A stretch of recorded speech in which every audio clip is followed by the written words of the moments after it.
Billions of dollars in aid have been sent to Somalia, so why is the crisis still here? Since the early 1990s, the world has watched Somalia navigate conflict, famine, and instability. In response, a massive wave of international aid poured in. Convoys of food, medical supplies, and humanitarian workers arrived with a clear mission: to save lives. Peacekeeping missions were deployed, and non-governmental organizations, or NGOs, set up operations across the country. For decades, this has been the story: a cycle of emergency relief responding to recurring crises. And let's be clear, this aid has been a lifeline.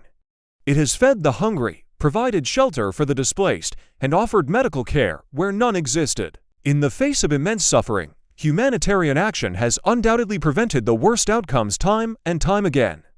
We see it in the refugee camps, at the food distribution points, and in the tireless work of aid workers on the ground. The immediate impact is undeniable.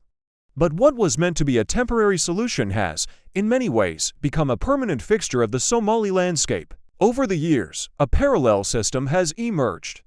Where you might expect to see government ministries providing services, you often find international NGOs. This raises a critical question: is aid supporting the development of a strong, self-sufficient state, or is it substituting for one? This is where the picture gets complicated. When aid flows continuously for decades, it can create a cycle of dependency. Local economies can be distorted, and the incentive for developing national institutions can be weakened. Who really controls the development agenda? Decisions are often made in boardrooms thousands of miles away, driven by donor priorities rather than local needs. This creates a risk of accountability gaps, where the people the aid is meant to serve have the least say in how it's used.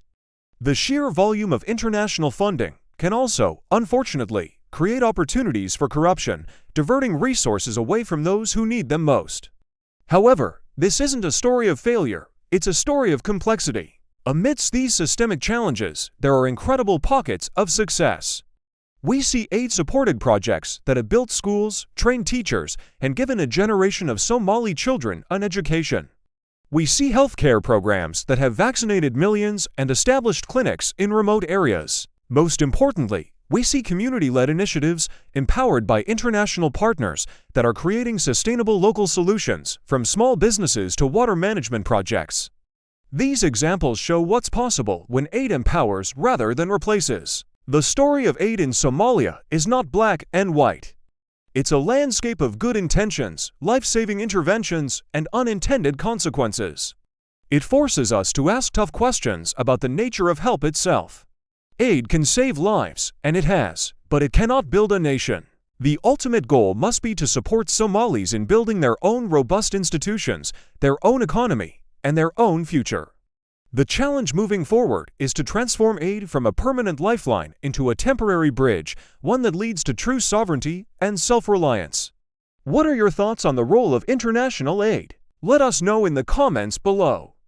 If you found this investigation insightful, please like this video, share it, and subscribe to Reality Vault TV for more stories that uncover the world around us. Thanks for watching.